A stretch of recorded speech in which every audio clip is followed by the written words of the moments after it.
Bora. 1, 2, 3, 4, 5. Beleza? Dando início à gravação, esse vídeo é referente à apresentação do grupo 7 a respeito do padrão de arquitetura Broken. O meu nome é Lucas Félix, eu vou estar realizando a introdução do trabalho e durante a apresentação os demais integrantes irão se apresentar nos seus respectivos tópicos. Pode passar o slide aí, por favor. Passando para a descrição do trabalho em si, o trabalho está estruturado em duas partes principais. Considerando que a arquitetura Broken ela é comumente aplicada em sistemas distribuídos, o grupo julgou mais adequado destinar um tópico específico para a explicação desse tipo de sistema, visando justamente a melhor compreensão da arquitetura quando ela for explicada posteriormente. Agora eu vou passar a palavra para o Lucas Gabriel, que vai introduzir os principais conceitos dos sistemas distribuídos.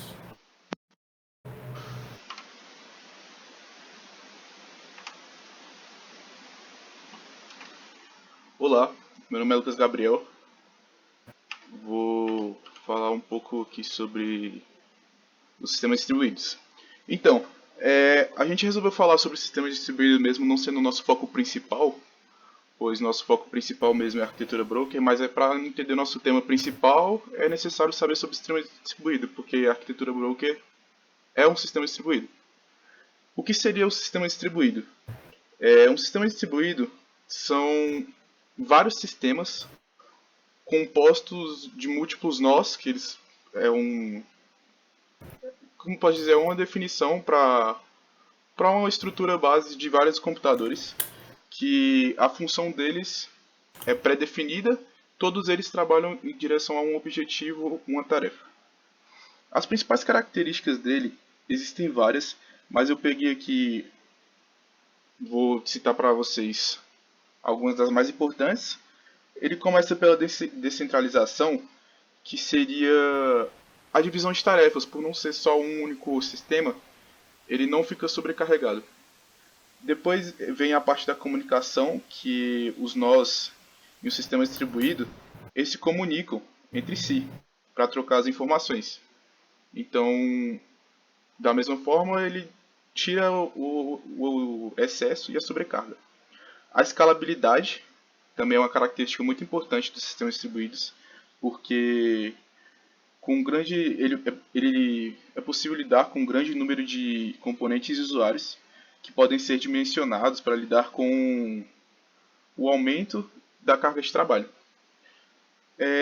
Só vou falar mais uma para não se estender muito, porque ainda a gente tem muita coisa para falar, que é a confiabilidade, porque eles mesmos, a Luísa vai falar depois de mim sobre as falhas. Mesmo tendo essa questão das falhas, ele foi projetado para ser tolerante a essas falhas, porque como é mais de um sistema, sempre vai ter uma opção diferente. Aqui são as vantagens, que eu vou falar também um pouco, tentar resumir bem rápido. A confiabilidade, que eu já falei que é uma das características mais importantes. Vem o desempenho, que é bem alto pelo fato de ser vários múltiplos computadores que não sobrecarregam um ao outro. A disponibilidade, a flexibilidade, por essa questão de ser múltiplos, e a escalabilidade, que eu também já citei. Vou passar agora para a Luísa, para ela complementar a parte de sistemas distribuídos. Bom dia, meu nome é Luísa, vou falar um pouco sobre as desvantagens do sistema distribuído e dar alguns exemplos para poder entender melhor como funciona. Começando com a complexidade, porque os sistemas distribuídos são extremamente complexos de projetar, implementar e manter. A concorrência e a coordenação, porque vários processos podem estar sendo executados ao mesmo tempo, simultaneamente. E problemas como condições de corrida, deadlocks ou inconsistência podem surgir. A latência e a sobrecarga de rede, porque a comunicação entre os componentes distribuídos geralmente ocorre pela rede de computadores, o que pode levar a latência, atraso de entrega e congestionamento de rede. Falhas e tolerância, porque com múltiplos componentes distribuídos, a probabilidade de falha com certeza aumenta.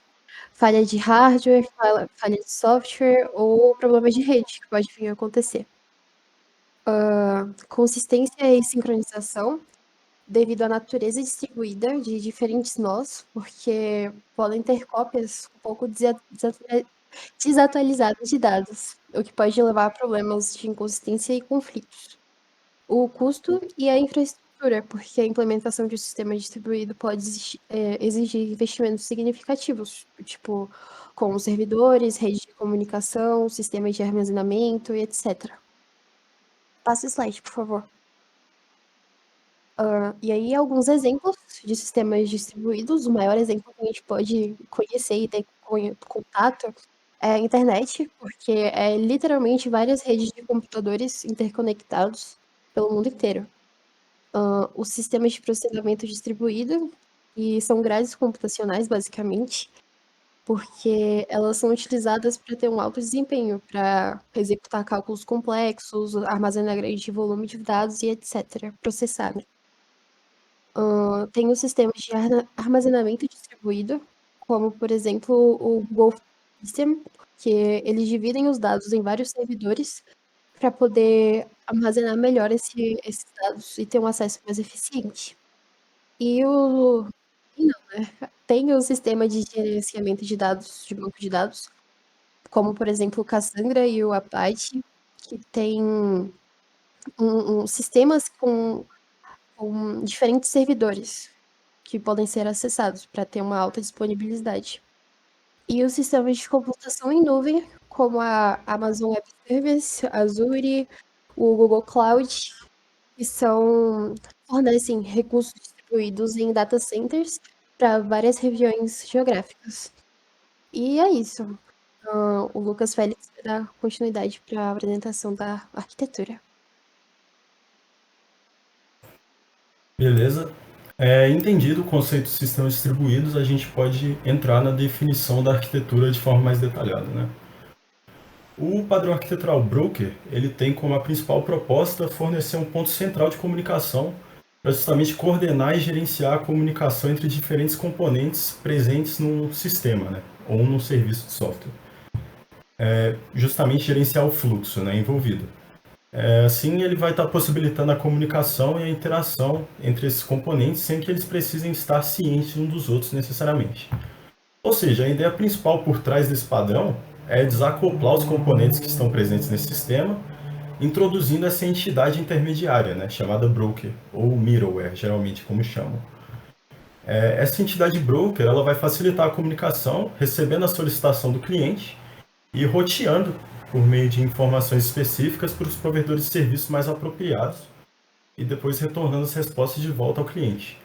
Então é isso, basicamente ela vai atuar como intermediário, gerenciando a complexidade da comunicação e permitindo o desacoplamento entre os componentes envolvidos dentro do sistema. Agora eu vou estar passando a palavra para o Marcelo, que vai explicar mais detalhadamente a estrutura do padrão de arquitetura Broker. Bom dia, meu nome é Marcelo e como o Lucas falou, eu vou falar sobre a estrutura, né? Aí, o padrão da arquitetura Broker, ele é comumente usado em sistemas distribuídos para facilitar a comunicação assíncrona entre os componentes. Ele é projetado para desacoplar os remetentes e destinatários de mensagens, permitindo a comunicação eficiente e confiável entre eles. O produtor gera uma mensagem e a envia para o broker através do canal de mensagens. E o broker recebe e processa essa mensagem e ele encaminha para os consumidores relevantes através do canal de mensagem. E os consumidores podem enviar resposta ou realizar ações com base nas próprias mensagens recebidas. E é praticamente isso. E eu vou estar passando para o próximo aí.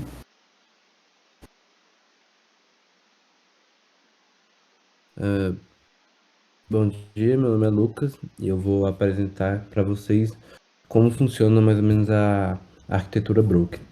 Em resumo, essa solução tende a evitar um contato direto do cliente com o servidor, passando pelo intermediário que é o broker. Essa é uma arquitetura muito eficiente, já que ela trabalha tanto com pequena escala quanto grande. Por exemplo, se eu tenho um pequeno servidor com um acesso onde o cliente vai fazer um acesso, eu posso utilizar uma arquitetura broker para fazer um serviço de dividir os acessos desse cliente. Então, por exemplo, imagino que eu tenho 1.000 clientes acessando o mesmo servidor, eu consigo dividir eles para meus 3 servidores. Mas passa o slide aí, por favor. Passa o slide aí, por favor. Slide.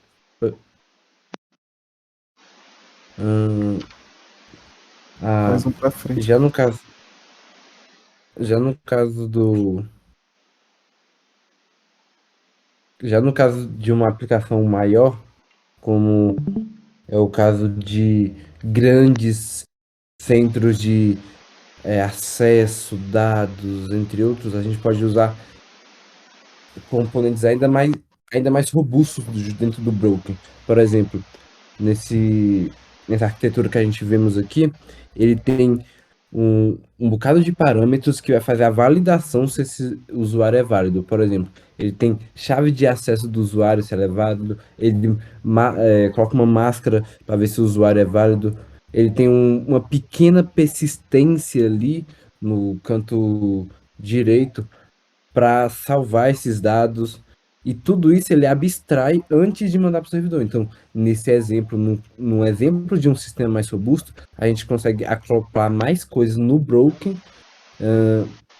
fazendo assim nosso sistema distribuído ficar muito mais seguro. É uma questão de segurança. E é isso.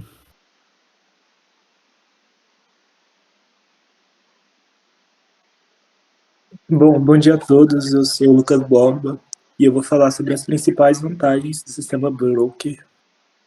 No padrão de arquitetura Broker, nós temos 4 principais vantagens, sendo desacoplamento, escalabilidade, tolerância à falha e flexibilidade na integração dos sistemas.